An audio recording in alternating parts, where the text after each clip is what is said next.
कानपुर के जुनैद का हिंदू प्रेम, मुस्लिम धर्म त्याग कर अपनाया हिंदू धर्म। धर्म परिवर्तन कर जुनैद बने जय ने सीएम और हिंदू संगठनों से लगाई गुहार। उन्नाव सांसद साक्षी महाराज का बड़ा बयान, विपक्षी एकता की तुलना पर कसा तंज। विपक्ष को बताया मेंढक। सांसद ने विकास कार्यों का किया अवलोकन। कानपुर में साजिशन हत्या का पर्दाफाश, कार से कुचलकर महिला फल विक्रेता की हत्या। 50 मीटर तक कार में फंसकर तड़पती रही महिला। 3 दिन की रेकी के बाद दिया घटना को अंजाम। मथुरा में बाबा के खौफ से बेखौफ बदमाश, बाइक सवार बदमाशों ने 50 किलो चांदी पर किया था हाथ साफ। डकैती की पूरी घटना सीसीटीवी में हुई कैद। और टीकमगढ़ में नाबालिग बच्ची के साथ दुष्कर्म का मामला, कोचिंग सेंटर में संचालक का घिनौना कारनामा। पॉस्को एक्ट में मामला दर्ज, आरोपी गिरफ्तार, जांच जारी।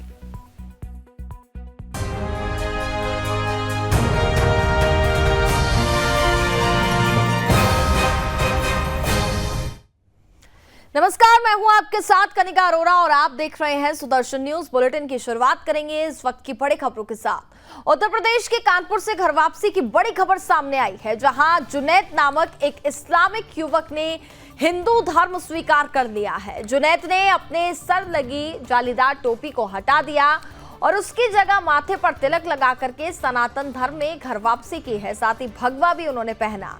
कानपुर के जुनैद अब जय नाम से जाने जाएंगे। जुनैद उर्फ जय ने सुदर्शन न्यूज से बातचीत में बताया कि बागेश्वर धाम के धीरेन्द्र कृष्ण शास्त्री और योगी आदित्यनाथ से प्रभावित होकर के उन्होंने हिंदू धर्म अपना लिया है। जुनैद ने बताया है कि उनको पहले से ही हिंदू धर्म में आस्था थी, लेकिन शादी के बाद ससुराल वालों ने जुनैद को हिंदू आस्था के कारण लगातार जान से मारने और झूठे केस में फंसाने की धमकी दी थी। जय ने पुलिस से पूरे मामले की शिकायत भी की है और इसके साथ ही उन्होंने हिंदू संगठनों, साथ ही उत्तर प्रदेश के मुख्यमंत्री योगी आदित्यनाथ और बागेश्वर धाम सरकार से मदद की गुहार लगाई है। इसके साथ ही जुनैद ने यह भी कहा है कि अब से उनका जीवन सनातन धर्म की सेवा में समर्पित रहेगा। इस्लाम में ऐसी क्या नहीं सर, सारे धर्म अच्छे हैं, लेकिन जो भी है सर, लेकिन हमको भाई तो क्या नाम है आपका? सर मेरा नाम जुनैद है सर। भगवा पहना हुआ है आपने? जी हाँ। जुनैद नाम है? जी सर। क्या है इसका? सर इसका रीज़न नहीं, मतलब ये एक भी रीज़न नहीं है, बस ये है कि मैं शुरू से सनातन धर्म में आस्था रखता था, तो हमने कहा पूरी तरह से हम सनातनी हो जाएं, तो इससे चाहिए और कोई बात नहीं है सर। प्रसाद खा के हमारी आंखें सही हुई हैं, तो हम शुरू से बचपन से सनातनियों के बीच में ही रहे हैं, तो वहाँ से हमको ये प्रेरणा है कि हम शुरू से इस चीज़ में आस्था रखते हैं भैया जी। 35 है जी हाँ। ये धमकी सर ये हमको ससुराल के ही एक पक्ष से मिल रही हैं कि जब हमारी शादी हुई थी तो वो मुस्लिम धर्म में है, तो जब शादी हुई थी शादी से एक पहले बता दिया गया था कि हमारा लड़का जो है इस्लाम धर्म नहीं मानता है, वो नमाज नहीं पढ़ता है, तो इसलिए हमारी आप लोगों से हाथ जोड़ के विनती है कि हमको साक्षात रूप से जो है हमको जो भी एक कानूनी एक प्रक्रिया के हिसाब से हमको सनातन धर्म में सर लिया जाए। आपका धमकियां मिल रही है, कितना डर बना हुआ है और आपने प्रशासन से शिकायत की है? जी सर हाँ, बाऊपुरवा थाने में एक एप्लीकेशन दी गई है। खबरों में आगे बढ़ेंगे। अगली खबर यूपी के उन्नाव से है, जहां रविवार शाम को बक्सर के मीटिंग हॉल में जिले में सांसद सचिनानंद साक्षी महाराज ने विकास कार्यों का अवलोकन किया। वहीं इस अवसर पर प्रांतीय उपाध्यक्ष राजीव मिश्रा समेत बीजेपी के अनेक लोग भी उपस्थित रहे। सांसद साक्षी महाराज ने अपने संबोधन में कहा कि पिछले 9 सालों में मोदी जी ने देश को बचा लिया है। पहले जय श्री राम बोलने वालों के छाती पर गोली मारी जाती थी और अब अयोध्या में भगवान श्री राम का भव्य मंदिर बनने जा रहा है। वहीं कोरोना काल से 80 करोड़ लोगों को मिल रहे फ्री राशन के बारे में भी बोलते हुए कहा कि मोदी है तो मुमकिन है। तो वहीं उन्नाव सांसद ने विपक्ष की तुलना मेंढक से करते हुए विपक्षी एकता पर सवाल भी उठाए। जनता है जो माननीय मोदी जी के शासनकाल के 9 वर्ष पूर्ण हुए,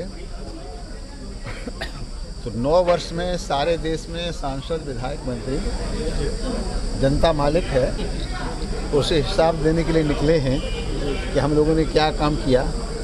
और जनता कहीं बताती है कुछ छूट गया तो उसे आगे जो विकास कार्य हों उसमें ले लिया जाएगा।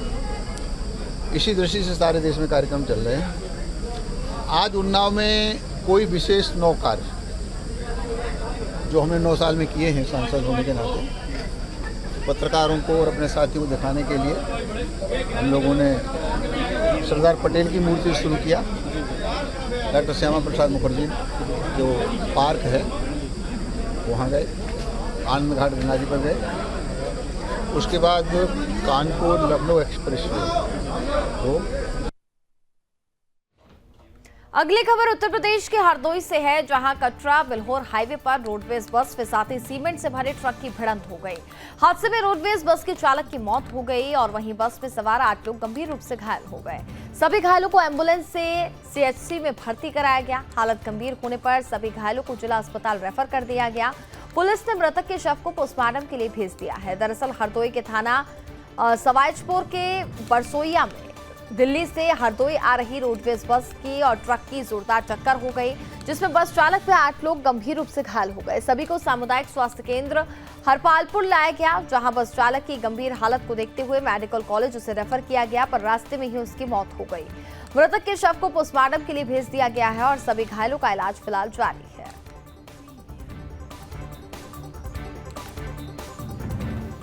बस जो दिल्ली से हरदोई की तरफ आ रही थी, उसका बरसुइया एक ग्राम पड़ता है, वहाँ हाईवे पे ही थाना क्षेत्र सवाईजपुर में एक ट्रक से टक्कर हो गई, जिसमें 8 व्यक्ति घायल हो गए और बस का चालक भी गंभीर रूप से घायल हो गया। जो सीएचसी हरपालपुर में उसको प्राथमिक इलाज के लिए ले जाया गया, वहाँ से रेफर हुआ। बस का जो ड्राइवर है चालक, उसकी मृत्यु हो गई और 8 व्यक्ति ठीक है, खतरे से बाहर है, उनको सीएचसी से ही घर के लिए भेज दिया गया। खबरों में आगे बढ़ेंगे। अगली खबर कानपुर से है, जहां पर पुलिस ने बीते दिनों नजीराबाद में हुए एक्सीडेंट मामले में खुलासा किया है। आपको बता दें कि बीते दिनों तेज रफ्तार कार ने फल विक्रेता महिला को अपनी चपेट में ले लिया, जिसके बाद कार महिला को लगभग 50 मीटर तक घसीटते हुए ले गई, जिसमें इलाज के बाद महिला की मौत हो गई। और इस मामले में पुलिस ने खुलासा करते हुए बताया कि आरोपी ने साजिशन इस वारदात को अंजाम दिया है, जिसके लिए इन आरोपियों को पैसे दिए गए थे। साथ ही खुलासा करते हुए एसीपी ब्रजनारायण ने बताया कि आरोपियों ने 3 दिन की रेकी के बाद इस वारदात को अंजाम दिया है। वहीं पुलिस ने यह भी बताया कि इस मामले में शामिल आरोपी मनोज सहित 4 लोगों को गिरफ्तार कर लिया गया। वहीं मुख्य आरोपी गया प्रसाद की तलाश में फिलहाल पुलिस जुटी हुई है।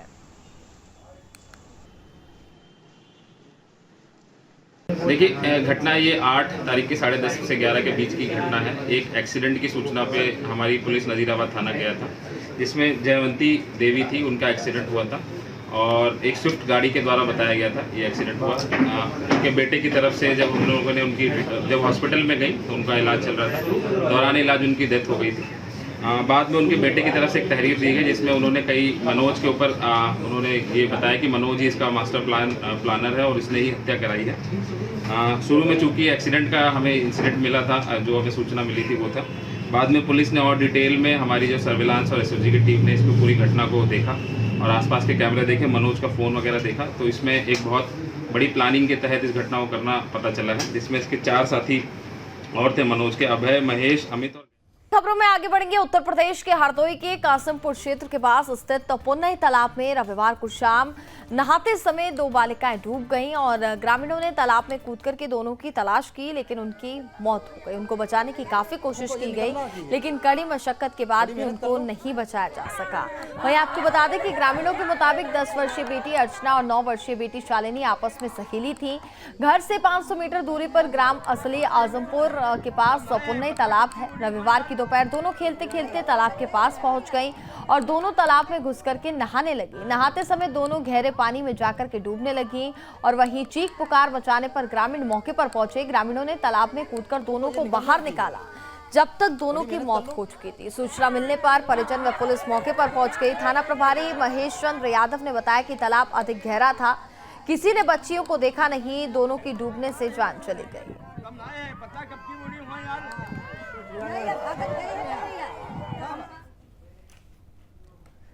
वहीं अगली खबर मथुरा से है, जहां गोविंद नगर थाना क्षेत्र के द्वारकेशपुरी कॉलोनी में आपको बता दें कि नकाबपोश बदमाशों ने एक स्कूटी सवार से 50 किलो चांदी लूट ली। स्कूटी सवार ने पीछा करने का प्रयास किया तो बदमाश उसकी आंखों में मिर्ची डाल करके भाग गए। सूचना पर एसएसपी समेत अन्य पुलिस अधिकारी भी मौके पर पहुंच गए। एसएसपी ने जल्द खुलासे की बात कहते हुए पुलिस टीम का गठन कर दिया। दरअसल थाना गोविंद नगर क्षेत्र में चांदी व्यापारी का नौकर मोतीलाल लवांदी ने कमाल एक बैग में लेकर के दुकान पर ला रहा था और फिर द्वारकेशपुरी कॉलोनी में बदमाशों ने उसे रोक लिया और बैग में रखी सारी चांदी लूट ली। और जब उसने पीछा किया तो वो उसकी आंखों में मिर्ची डाल करके वहां से भाग गए। चांदी लूट की घटना पास में लगे सीसीटीवी कैमरे में कैद हो गई। सूचना पर पहुंचे एसएसपी शैलेश पंड्या ने बताया कि बदमाशों को पकड़ने के लिए पुलिस की कई टीमें लगाई गई हैं और जल्द ही इस वारदात का खुलासा किया जाएगा।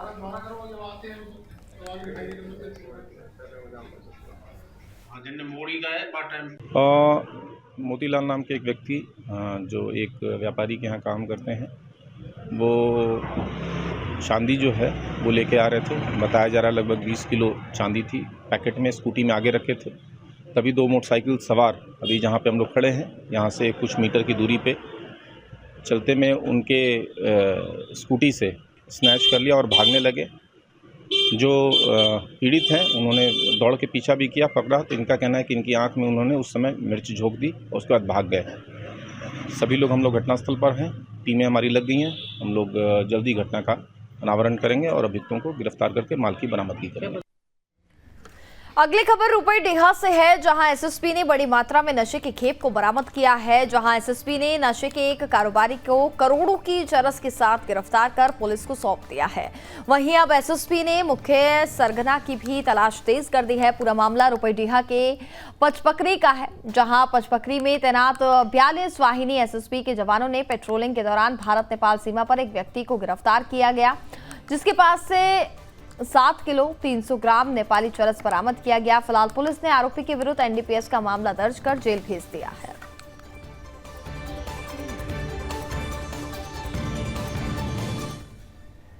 राजस्थान के चित्तौड़गढ़ में मुख्यमंत्री अशोक गहलोत ने राहत शिविर का अवलोकन किया और आपको बता दें कि मुख्यमंत्री गहलोत ने राहत शिविर का निरीक्षण भी किया। इस दौरान उन्होंने बीजेपी पर निशाना साधा और कहा कि आने वाले समय में कर्नाटक के बाद राजस्थान में हम दोबारा से सरकार बनाएंगे।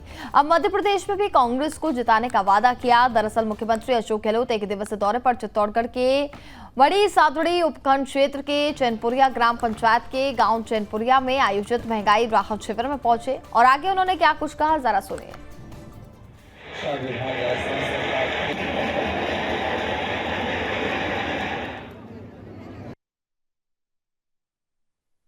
लगता है इस बार ये लोग वापस से रिपीट करेंगे, जिससे कि स्कीमें और मजबूत हो सके आने वाले वक्त में और नई स्कीमें ला सके चौमुखी विकास की। राजस्थान में चाहे इंफ्रास्ट्रक्चर हो, चाहे पानी की योजना हो, चाहे बिजली की हो, चाहे शिक्षा की हो, स्वास्थ्य की हो, चाहे पेंशन हो, कोई कसर नहीं छोड़ा। कुछ नहीं है राजस्थान में, खाली वो कोई जो उनका एजेंडा होता है धर्म के नाम पर, वो अब चलने वाला नहीं। कर्नाटक में नहीं चला, बजरंगबली का नाम नहीं लिया, बजरंगबली का नाम लेके ठप्पा लगाओ, इससे बड़ी बात वो क्या कर सकते। और मैंने उस पर अपने इलेक्शन कमिश्नर मध्य प्रदेश के टीकमगढ़ जिले के खरगापुर थाना क्षेत्र के ग्राम भटकौरा में संचालित कोचिंग हॉस्टल संचालक द्वारा 9 साल की मासूम से बलात्कार का मामला सामने आया है। वहीं आपको बता दें कि शिकायत पर पुलिस ने आरोपी को गिरफ्तार कर लिया है और इस मामले में पुलिस ने जांच भी शुरू कर दी है।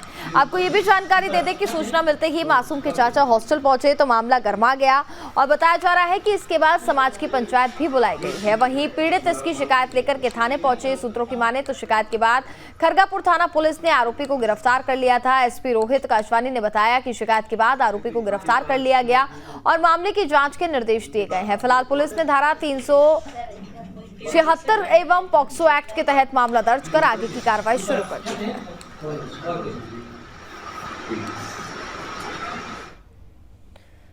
कर्नाटक के बेलगांव जिले में चिक्कोडी सदलाग क्षेत्र के विधायक गणेश हुक्केरी ने चिक्कोडी शहर के राज्य सरकार की महत्वाकांक्षी योजनाओं में से एक शक्ति योजना का उद्घाटन किया है। आपको बता दें कि चिक्कोडी सेंट्रल बस स्टैंड परिसर में महिलाओं के लिए मुफ्त बस यात्रा को शुरू किया गया है, तो वहीं अब महिलाओं को बस में निःशुल्क यात्रा का लाभ मिल सकेगा। इस दौरान बस स्टैंड परिसर में बस को हरी झंडी दिखा करके रवाना किया गया।